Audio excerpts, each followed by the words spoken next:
Welcome back to What I See When I See Leopards, Part 2.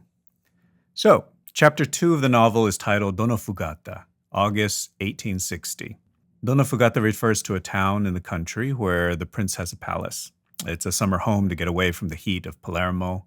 They're on their way there now and plan to stay for 3 months.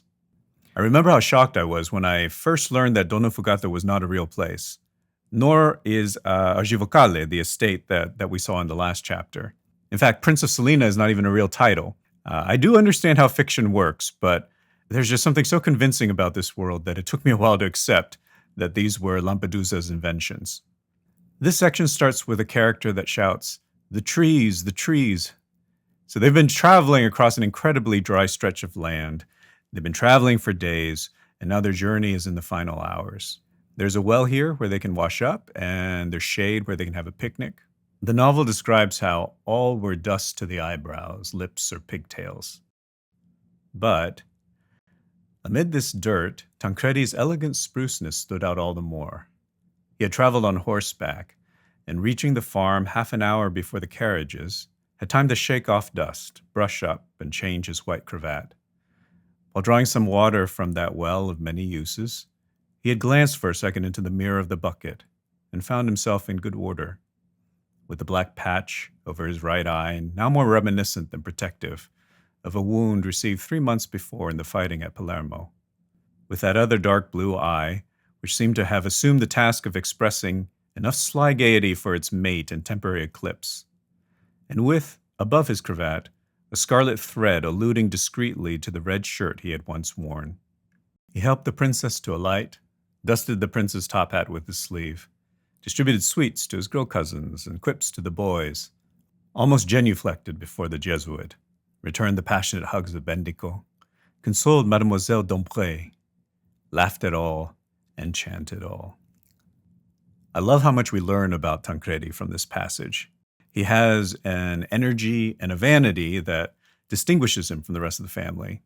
We learn that he was wounded in the fighting, and that though the wound is healed, he still wears this eye patch out of memory.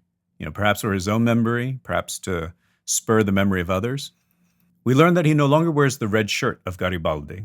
So have his politics changed? And then finally we see how he spreads his charm across all the family members, including Bendico, Father Pirone, and Mademoiselle Dompré, the French governess.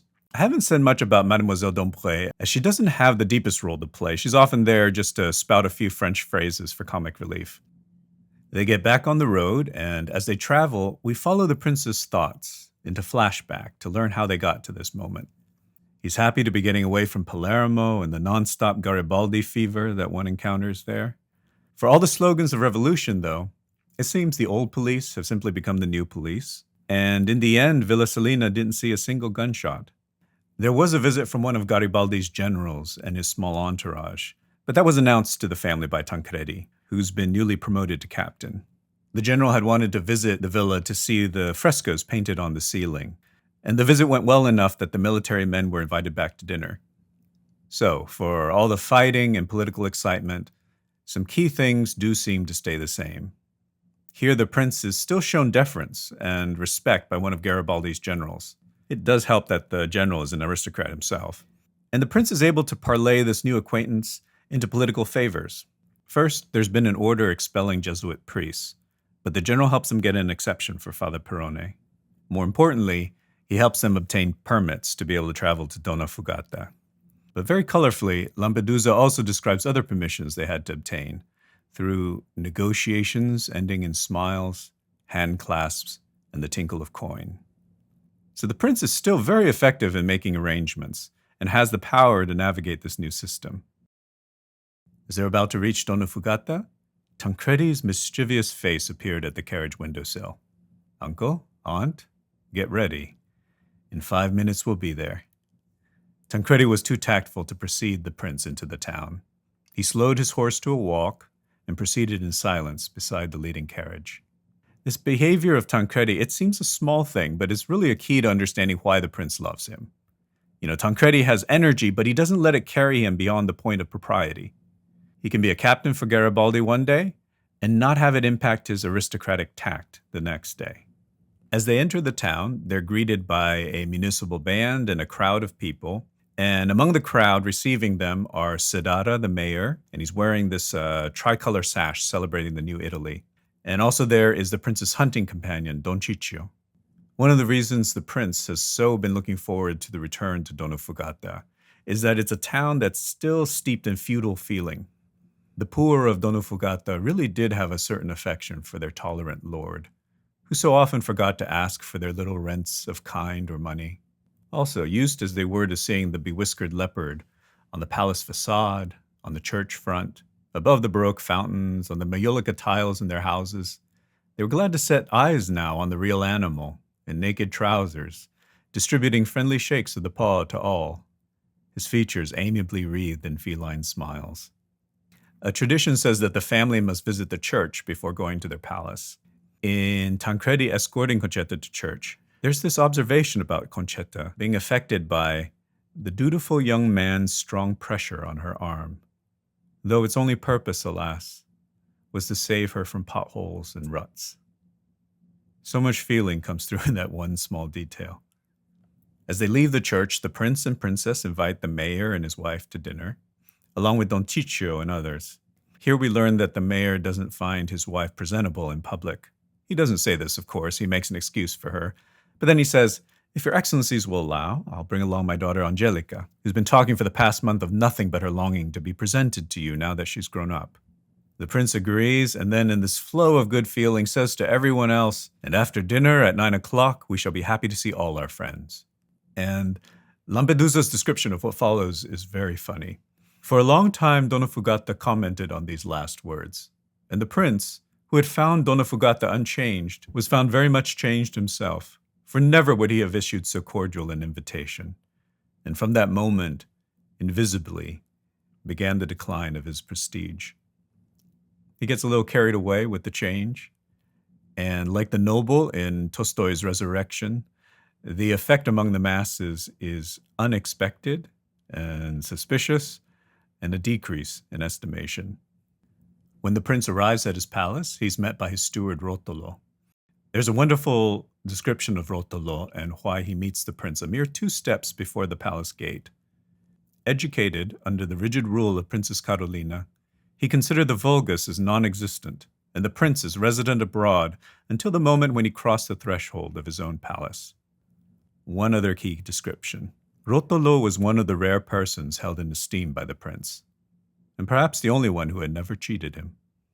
Together they inspect the premises. Rotolo catches the prince up on matters of business and the local income available to him after expenses. He then catches the prince up on the local news, and the most important local news has been the rise in the fortune, the very rapid rise in the fortune of the Mayor Sedara, who, because of certain opportune loans, repossessions, and other business transactions, he will soon have an income that's going to rival the prince. He's even sent his daughter to be educated in Florence so that she can shed her provincial habits. This is Angelica, who they'll meet later tonight at dinner. The prince is taking a bath before dinner when he's interrupted by Father Pirone, who has come on behalf of Concetta. He brings news that Concetta is in love, and the prince has a very funny 2-part reaction. The first part, of course, is about himself. A man of 45 can consider himself still young till the moment comes when he realizes he has children old enough to fall in love. The prince felt old age come over him in one blow. The prince then says to Father Pirone, "Why ever did the silly girl go and tell you such a thing? Why not come to me?" He did not even ask who the man was. There was no need to. We saw earlier that the prince has been very much aware of Concetta's feelings for Tancredi, but he didn't think it a serious matter that he had to deal with. He asks if Tancredi has made a definite proposal. He has not. But Concetta feels she's loved, and as a respectful daughter, wanted to know the prince's view for when that imminent proposal comes. The prince felt a little reassured. How ever did a chit of a girl like that think she had acquired enough experience to be able to judge so surely the behavior of a young man, particularly of a young man like Tancredi? It's a harsh view of Concetta, but maybe not unfair.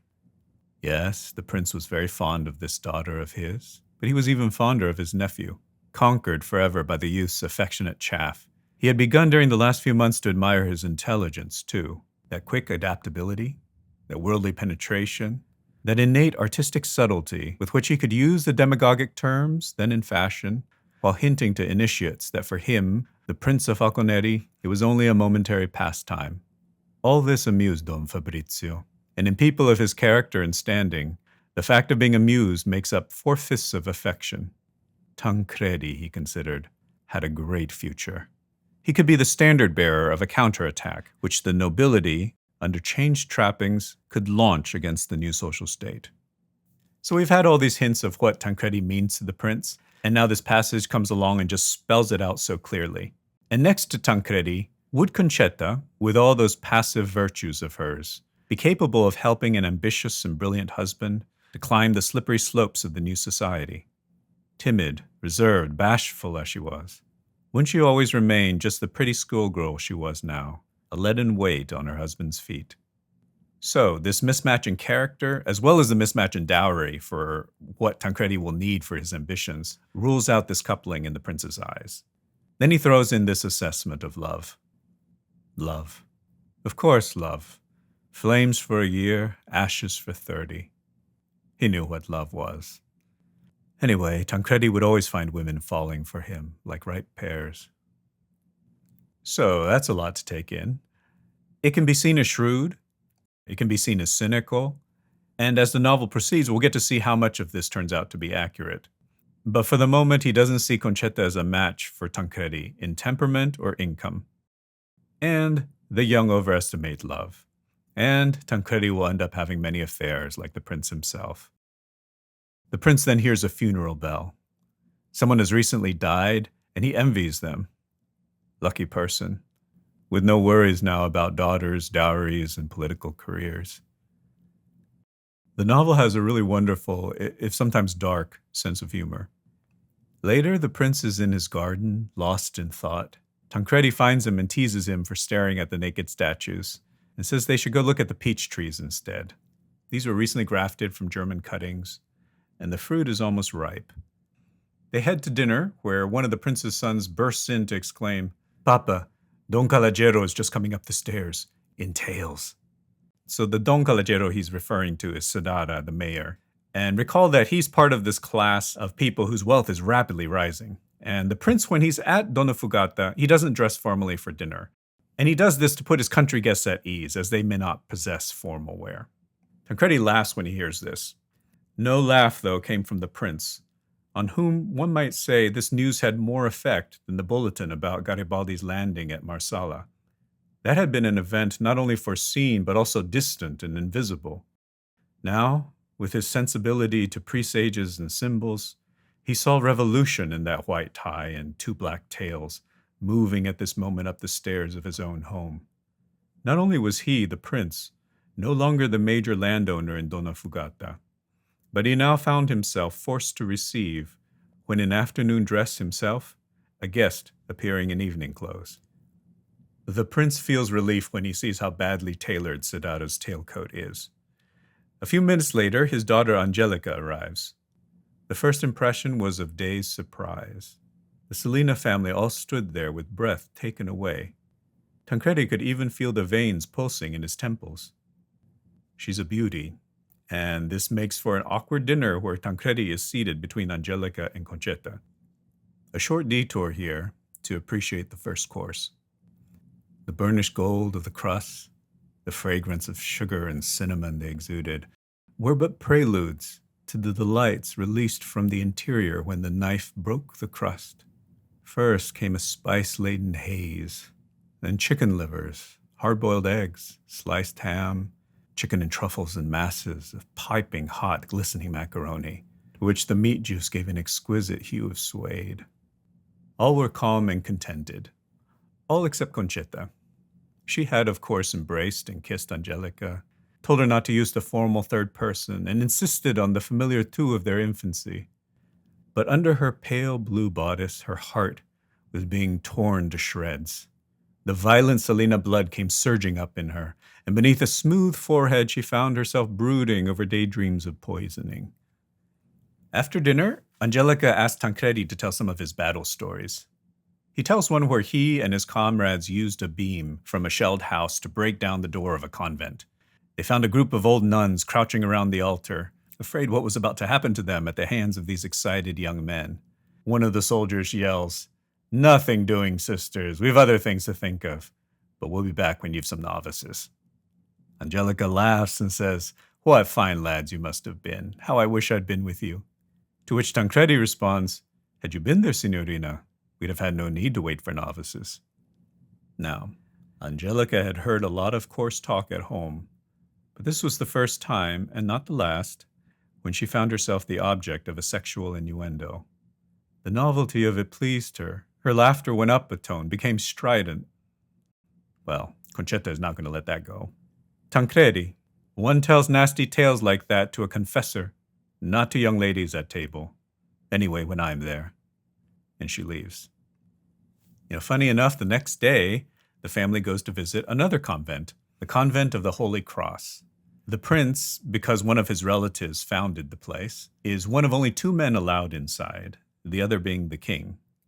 Tancredi this morning pushes the prince to try to get him inside. He points out that the rules allow the prince to bring 2 guests if approved by the Mother Superior. The prince is about to try when Concetta interrupts, saying, "Tancredi, we passed a beam of wood lying in front of Ginestra's house. Go and fetch it, it'll get you in all the quicker." Tancredi, he turns red as a poppy. We can't tell if it's from anger or shame. He's about to respond when Concetta says, "Let him be, father, he's only joking. He's been in one convent already, that ought to be enough for him. It's not right for him to enter this one of ours." And with that, they leave Tancredi behind. I think it should be clear by now that the prince's assessment of Concetta as someone timid, reserved, and bashful has seriously underestimated her. Later that day, the prince is looking out the window of his palace, and he spots Tancredi. He's changed into an outfit of Prussian blue, what he calls his seduction color. And with a box of foreign peaches, he approaches the home of the Mayor Sedara, within which resides the fair Angelica. There ends chapter 2. All right, let's see how the Visconti film handles this material. We begin with battle in Palermo. So this is a scene that's not in the novel, and it's Visconti's first major addition of material. The story goes that one of the first things Visconti did preparing for the shoot was to dye those shirts in tea and bury them in earth again and again and again to get that red color for Garibaldi's troops. The other story I love about those red shirts is that Garibaldi apparently didn't select them for any patriotic or symbolic reason. He was just able to get a discount on them in South America. It's great to get to see layers of action. And while well choreographed, there's also a sense of chaos in the scene, of many different things going on. I like the range of color of the red shirts, very realistic, that they wouldn't all look uniform. Note that the battle is during the day. There's a nice progression, adding in the horses, then the townspeople. You feel very much the improvised nature of execution or vengeance. And you get to the point where you're not really even sure who is fighting who for what reason. And it's not just all this nonstop onslaught. There's a changing rhythm to things. And then also a range. Look at the range of this moment. You never know what's going to happen when you turn the corner or what's going to happen next.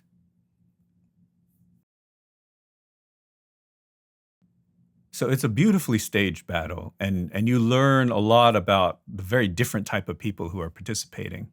But the reason Visconti gives for needing to show this scene is that he says it shows Tancredi in the middle of battle and participating. And yes, you do see Tancredi in the battle, but he's not doing much of anything. I learned no more about him than I learned in the miniseries battle scenes, and no more than if you had just told me that he was in a battle. There aren't any War and Peace type insights into the unexpected ways men behave when they're in battle. So there's a lot to admire in the execution, and I'm glad we have the scene, that it exists, but I'm not convinced of its dramatic necessity. Now the family is on its way to Donna Fugata. We get these beautiful views of a parched landscape. Then we get another added scene. Visconti is on a roll now. So the family is stopped at a checkpoint. Tancredi rides up and says, "We have a permit, let us pass." Soldiers say no one can pass, permit or not. Then Tancredi pulls rank and orders the soldiers to let them pass. and seemingly by just pure force of will gets them through. But then these poor people are stuck. What's nice is we get to see the scenes of the nights they have to spend in these roadside inns that aren't the most glamorous.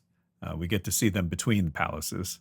We also get a nice little moment with Father Perrone giving a speech explaining his view of aristocrats. It's borrowed from another chapter. It's not badly placed, but it's a small compensation for cutting out a whole chapter. Now they're close to Dono Fugata and they get to have their picnic. This is a really wonderful location. You see how it's half parched, half watered.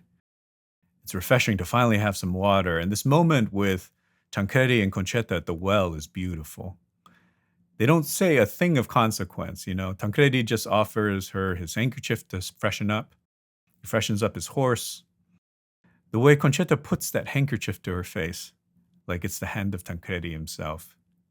And they touch. And you just know everything going through Concetta's mind. And you could pretty much make up anything to go through Tancredi's mind.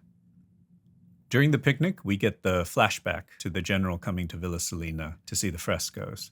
You could see how it'd be very tempting to just put these scenes in order in the movie, but very interesting that the screenwriters kept it as a flashback. And after the flashback, we get this glimpse that Tancredi and Concetta have been enjoying each other's company at the picnic. Note that this picture of Tancredi's attention to Concetta, even though it does well to build up the story to come, it's very different than the Tancredi we met in the novel, who was equally attentive to everyone. Then they arrive at Dono Fugata and the village comes out to greet them.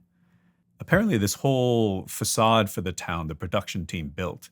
There's an oddity here in that they moved Don Onofrio, the steward of the palace, out here to meet the leopard with the rest of the town. Remember, he was the one who considered the prince abroad until he crossed the palace threshold. If you're going to include the character at all, it seems strange to undercut what he stands for in this way. There's the mayor, Sadara, in his tricolor sash. Don Ciccio, his hunting buddy. Then they visit the church. And I love this view. You see the mass of people, but also the carriages going by in the background. And then beyond that, you can see the Garibaldi slogans written on the wall. And I don't know why, but this is the shot I always remember from the movie.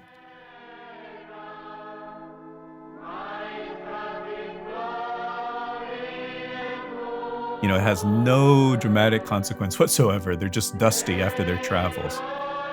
But I find it absolutely mesmerizing.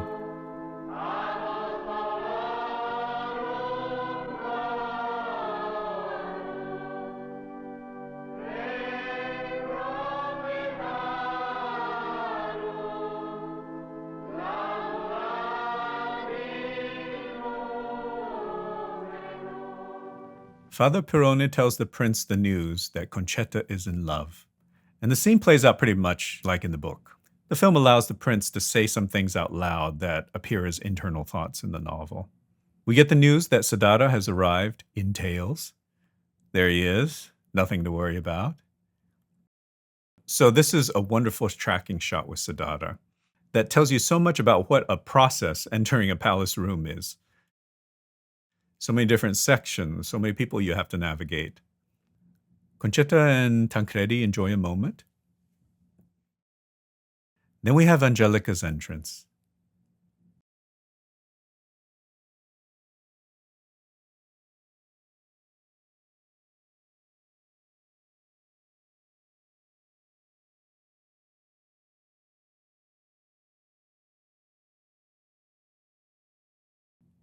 See the range of feeling she exhibits.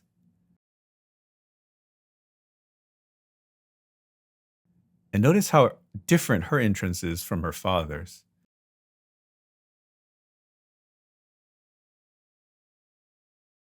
Before, the mayor walked through the room. Now the room seems to want to receive Angelica. Dinner time, and in comes the macaroni. The dynamics at dinner are pretty much as you might expect. Now we're at dessert, and Tancredi starts to tell his convent story. Angelica asks for more details. Tancredi talks, Angelica listens, Concetta listens. Oh, how I'd wish I'd been with you. Then we wouldn't have needed novices. Angelica laughs. Tancredi gets his dressing down from Concetta. The next day, we don't get the visit to the convent. It's disappointing because remember, that's when we really saw Concetta come into her own, dominating Tancredi and even her father. But we do see the prince at his window, and he catches a glimpse of Tancredi bringing peaches to Angelica. Note that the Visconti movie doesn't include the previous scene in the garden with peaches. So I'm not sure how much this detail would have meant to audiences, but sometimes it's nice to include details that might not register with everyone. So that's how the film covers Chapter 2. Remember, Chapter 1 took us through about 25 minutes of running time. Chapter 2 is longer, and so now we're 1 hour and 10 minutes into the movie. Now let's look at how the series approached the material. The series will also take more time with Chapter 2. It covered Chapter 1 in one episode, and now it's going to take 1 1/3 episodes to cover Chapter 2. And that's because the series, again, adds a lot of new material. So, Episode 2 of the Netflix series starts with a subtitle, June 1860. Again, this is earlier than the August 1860 date in the novel, and that's because, like the first episode, the series is going to play out events prior to the travel to Donna Fugata. Some of these events are referenced in flashbacks in the novel, and some of these events are just invented for the series. So, after the date subtitle, we have more subtitles. These tell us that after 2 months of fighting, Garibaldi and his troops have conquered Sicily. The island is about to become part of the new kingdom of Italy. We see the troops marching by, and again, I like that there is variation in the outfits. You see different shades and saturations of the red. It's interesting that the one battle Visconti shows, that's Garibaldi's troops fighting in Palermo, is the one battle skipped over by the series. In the series, it's already taken place, and now we have this victory parade. So I'm going to put up a still from this victory parade next to an image of the battle from the movie. And I've tried to choose a moment where the size of the soldiers is not too incredibly different, and where we can also see buildings, because I'd like to take a moment here to talk about the aesthetics of these wide outdoor shots that have many people. So without knowing anything about how it was shot or what elements are real, I look at the series image on top and it looks more artificial to me. Why is this? Well, as we've seen before, it has a more narrow color range. With the yellow wash, it looks less like we experience natural life. In the bottom image, you can see whites and blues, and these also make the reds more meaningful. You see how in the top image, the universal warmth kind of dulls the reds. There's also a cleanliness to the top frame. Look at how different the ground looks between the two images, how different the facade of buildings. And adding to the cleanliness in the top image is the fact that so many things seem in perfect focus. Also, this swooping God view of the top image pulls it away from our daily reality. But the biggest element that convinces me of this being an outdoor scene is the sun. There's no doubt in the bottom image that there is a sun and that it affects every person, object, and building the way we expect a sun would. Top image takes some effort. I can see that from the shadows of the soldiers that the source of light seems overhead to slightly behind them. Maybe for the mass of people on the left of frame, the ones closest to the building are in some shadow. But what's confusing is that the wall they're next to, which you would expect would then also be in shadow, has similar brightness values to the other walls we see. In fact, light levels look extremely uniform throughout the shot, with the exceptions of the people in the shadow and maybe the slight bright spot in the road in the upper center of the frame. Now, obviously, our minds don't go through this detailed, explicit analysis in the few seconds we have the shot in front of us. But I posit that we instantly and instinctually register the differences in a way that affects us, and that when we sense artificiality, this keeps our emotional involvement at a distance. In the top image, we understand conceptually we're outside. In the bottom image, we believe we're outside. We experience being outside. And this distance between understanding and experiencing is huge. We get a scene here with the prince and the governor watching the parade. The prince comments how merely weeks ago the governor was executing men wearing these same red shirts. The governor replies that a strong tree bends to the wind. What's very odd is not this attitude, which is a big part of the novel, but the way this attitude has been excised from the prince and Tancredi and grafted onto the governor. This was something that made the prince and Tancredi interesting, pragmatic, effective people. Without it, the prince is just a relic, and Tancredi is just an idealistic follower. So strange to take the most interesting elements of your lead characters and give it to a side character.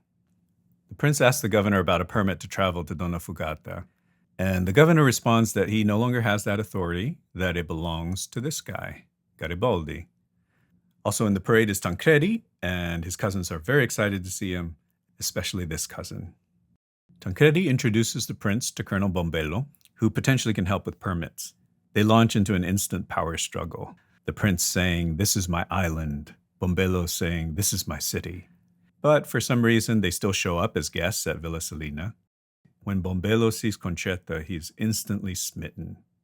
We see Tancredi and Concetta at ease and enjoying each other's company. Tancredi tells Concetta that the prince refused an invitation to Garibaldi's ball, and the colonel is not happy about it.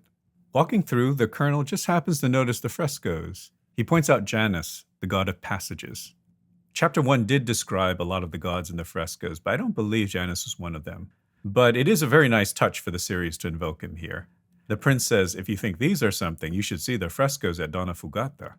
Tancredi makes eyes at Concetta. Concetta makes eyes at Tancredi. Bombello tries to make eyes. She doesn't like it. Bombello brings up the subject of the ball. The prince says, "We'll go to the ball if you'll sign our permit to travel to Donna Fugata."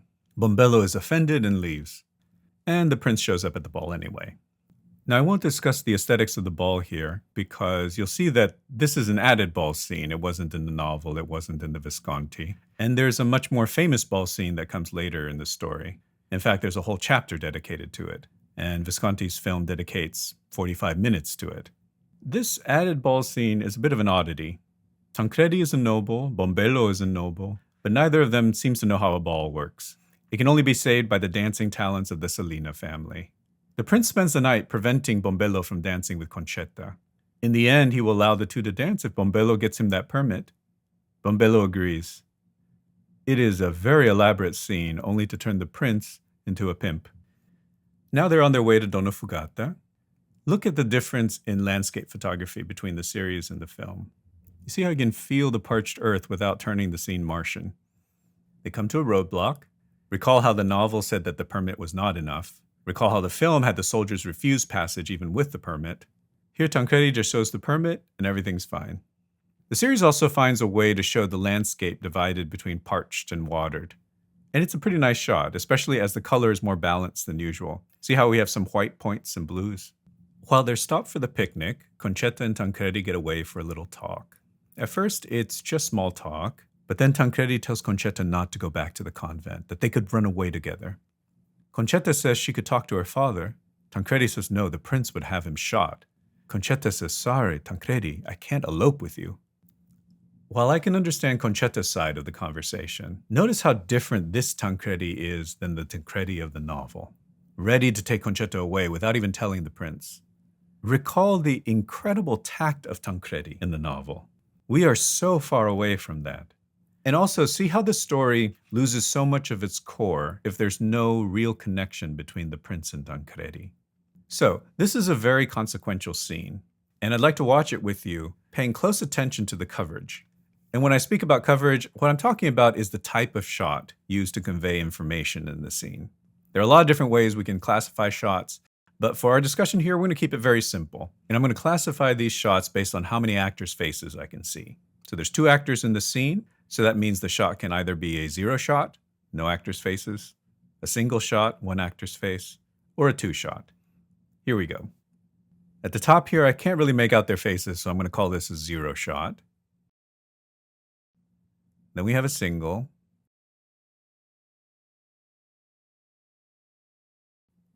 a single, a 0,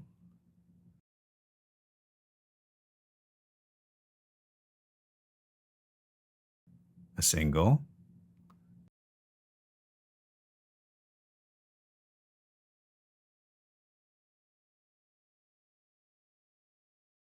a single,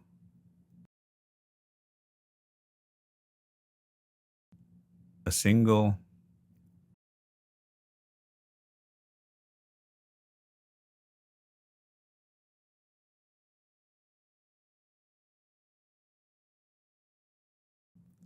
a single,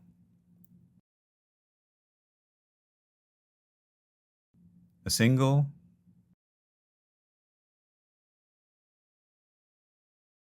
a single,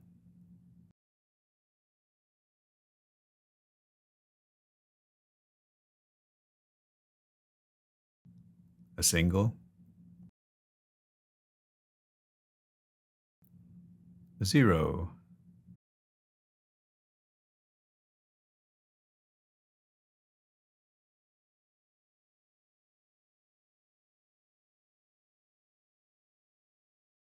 a single, a single, a single, a single, and oh my God, a two shot, and it's gone. Single, single,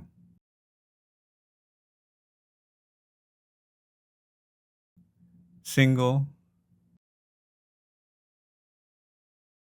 single, innovative zero, two shot, single, single, single, single, what? Never mind, zero, single,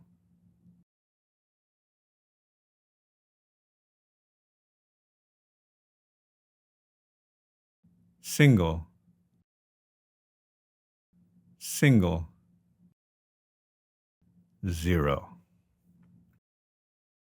So that's 6 zero shots, 24 singles, and 2 lonely two shots. And you saw how short those two shots were.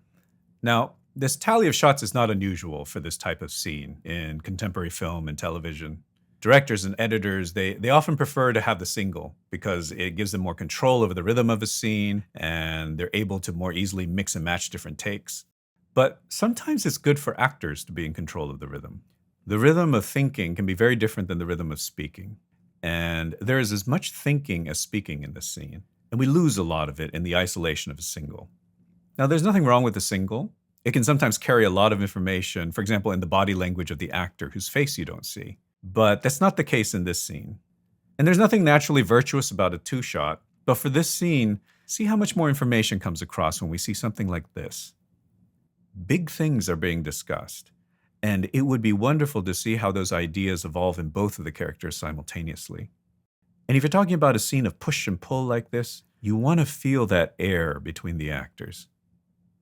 When the Salinas arrive at Donofugata, the series has added this moment when the mayor must choose which sash to wear. Will he wear the traditional red one or the new tricolor of the United Italy? He chooses the red one, which is a departure from the book, which just has him appearing with the tricolor. Then there's an added moment where the prince asks why the flag is not flying. The mayor Sadara says he's waiting to see how the plebiscite goes, when the town will vote whether or not they are in favor of unification. And then he'll see whether to fly the new flag or the old one. The prince tells him to fly the old flag. So, what are the impacts of these changes?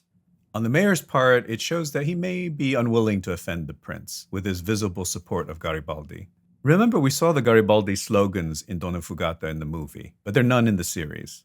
It makes it seem like Donna Fugata is somehow a refuge from these politics, but that's not the case, or it won't be for long. In the book and the movie, it's also known that the mayor played a part in supporting the Garibaldi cause, so it's a bit of a mystery why they changed this. On the prince's part, telling them to fly the old flag shows his resistance to change. We already learned as early as page 3 of the novel that that's not his mindset. For him to resist the change makes him a sad character, rather than let us feel the sadness of accepting the change. So one last note on this arrival scene. Listen to the quality of the two bands that greet the family. First from the series.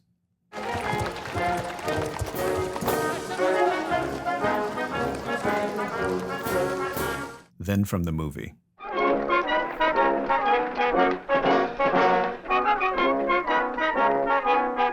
I like the idea that in a small town, musicians may be fine as soloists, but to come together as this kind of ensemble is rare, and so they could sound a little unpolished.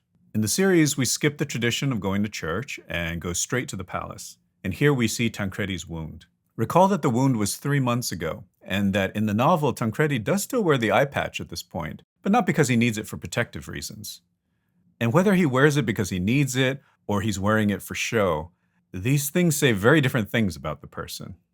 And by making the wound serious and fresh, We lose the opportunity to show Tancredi the political animal, the one who's milking a scratch for heroism. We have a scene where Concetta confesses her feelings for Tancredi to Father Perrone. This scene was implied in the novel, but here in the series it's made explicit. Let's take a look at one of the key shots used to cover this scene. We're in this shot for a good 12 seconds while Father Perrone is talking. And I find it odd to take the composition of a two-shot and essentially turn it into a zero shot by restraining our access to both the characters. And the space becomes so stylized and ethereal that it's jarring to see it cut together with a shot like this. It hardly feels like the same place. Then comes a real surprise. Father Perrone goes to tell the princess about Concetta's confession. I assume that's the princess behind that glow. This isn't done in the novel, and it does scramble some of the dynamics between the characters. But I think it also does achieve some things. It shows the princess supports the coupling, and it shows everyone trying to offload the responsibility of telling the prince. It doesn't work. The princess still sends Father Perrone to tell the prince. As Father Perrone is preparing to break the news to the prince, I just wanted to point out how nice it is when the series lets us see detail and experience a space. Unfortunately, the moments never last long as they're interrupted by the style choices we've talked about before. So, Father Perrone tells the prince that Concetta is in love. The prince is shocked and demands to know who it is. Is it Bombello, he asks. We don't hear the moment Father Perrone tells him who it is, but we hear shouting and raving from outside the room. He then goes to talk this over with his wife. So many things are upended here from the character and dynamics of the novel, so let's try to keep track. 1. Here the prince was unaware that Concetta was in love, and he was shocked by the object of her affection. In the novel, he didn't even have to ask Father Perrone who it was. Recall that he could tell when Tancredi first left for his revolutionary activities that Concetta felt something for him because of the shadow on her pretty forehead. 2. His wife was aware because, as she puts it, she has eyes. You turn the prince into a fool when he is so clueless of things happening right before him in his own house. He can't be effective if he's so unaware. And this novel is about how the leopard exercises his last bits of effectiveness. And for them to count, he has to be hyper-aware of everything around him. 3. He complains about Tancredi, about having to pay all his expenses. Recall how forced that line felt in episode 1 when the prince spoke about how extraordinary Tancredi was. Nowhere does that enter the conversation here. Tancredi's just a womanizing loaf. 4. The princess is made to be the political thinker. She talks about Tancredi and Concetta being the standard bearers for them in the new state. And these are all presented as novel thoughts to the prince because it is his first day on Earth. This is a huge step backwards in the achievement of the novel. Not necessarily because the princess is the political thinker. It's that her big thought about how to move forward is to do the exact same thing that the aristocrats would have done in the past. It has no awareness of how the world has changed and what it will require to navigate the new world and the pain and humiliation that comes with that transition. 5. The focus is on the prince feeling old. That's where the scene lands in the end. Remember that in the novel, this was a real feeling that the prince had, but it was soon displaced by practical and political calculations. That is actually how he deals with age, to try and plan and prepare for a future where Tancredi can be the nobility's counterattack against the new state. That can't happen with a marriage to Concetta. In the novel, he rises above his personal feelings to make practical arrangements for the future he wants to see. In the series, it's the exact reverse. They talk politics, but in the end, what really matters is his personal feelings of being old. All right. So before dinner, Tancredi apologizes to Concetta. He says he never should have suggested eloping. Concetta says that she told Father Perrone, who will tell her father, that she is in love with Tancredi. Tancredi does not look happy about that. Sidara arrives for dinner. There's no fuss about tails because earlier, for some reason, out of the blue, the prince explained to Sidara their custom. Notice how different Sidara's entrance into the room is between the film and the series. Here, he just takes a few steps into a room. The series seems unaware that in a house like this, when you come over for dinner, you don't just step into the dining room. Now, this is Angelica's entrance. Let's compare this with the film. Notice that there is a lot of camera movement in this series, but almost all of it is the same push and gesture. that's trying to tell you something big is happening for an individual character.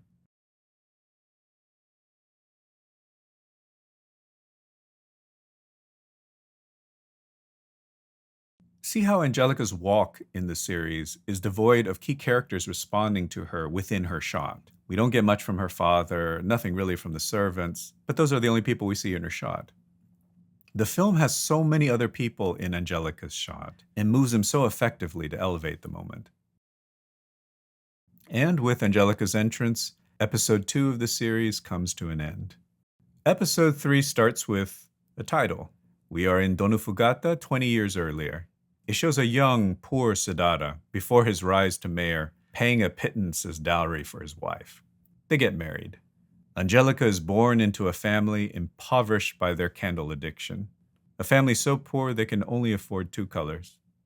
But as the family's fortunes rise, they see to her posture, dress her well, and now we're all caught up. Suddenly it's night. Strangely, Concetta seems to be enjoying herself at dinner. She's thinking, at least it's not Claudia Cardinale who showed up.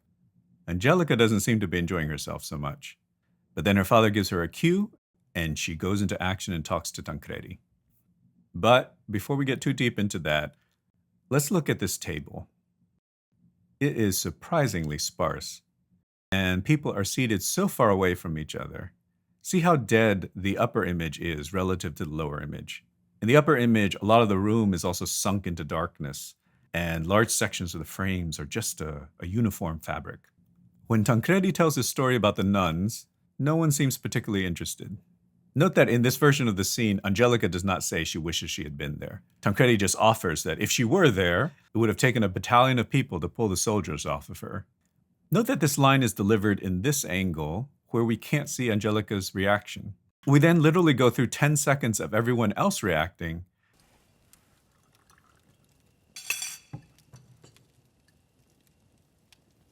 before we get this laugh from Angelica. And it is less Angelica's moment than something shared by her and her father. So this Angelica's laugh is incidental. Compare this to Angelica's laugh in the movie.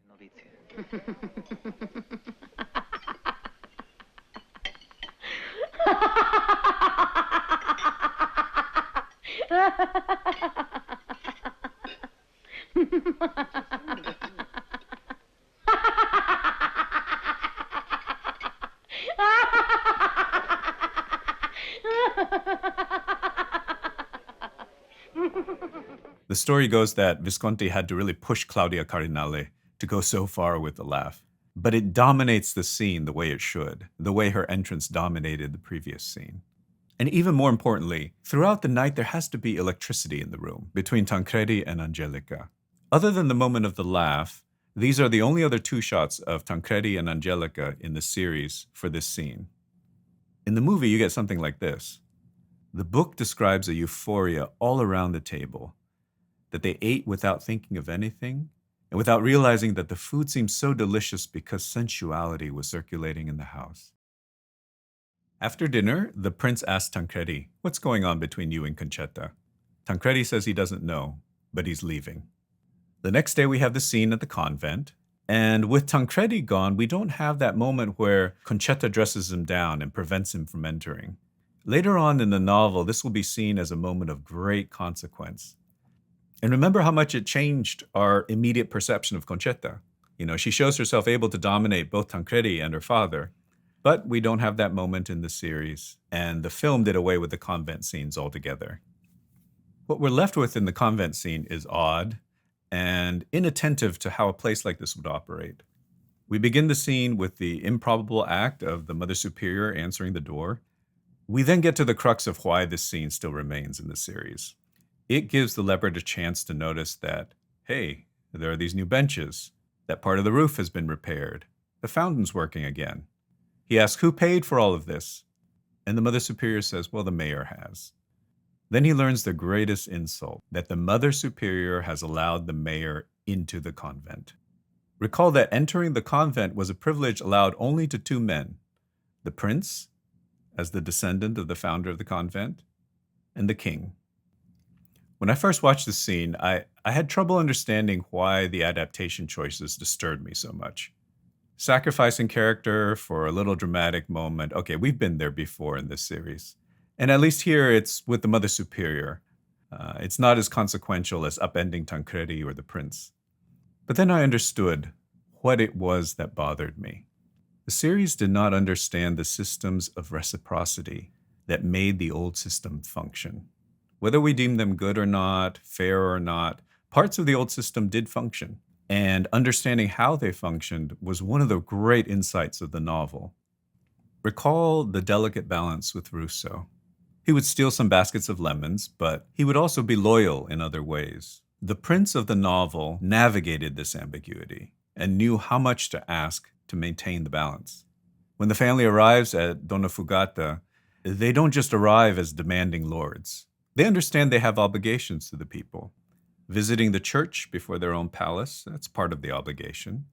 It's tradition, but stems from these systems of reciprocity. The prince has such great pride in being a descendant of the founder of that convent. That pride would not allow him to let it fall into a state of disrepair. For the Mother Superior, she understands the value of this family patronage across generations. Why would she put all that at risk for a short-term, uncertain gain? To fix a roof, for a bench. It is true that there are many sectors of society that can be immediately bought. But there are some systems of tradition that are harder to penetrate. And areas of the aristocracy and the church would be key among those. One has its memories spanning centuries. The other has its eye on eternal life. Their timeline for change is slower. And this is the natural habitat of the leopard. If you bulldoze it immediately, he goes extinct immediately. Then what does he have left to offer? What does he have left to lose?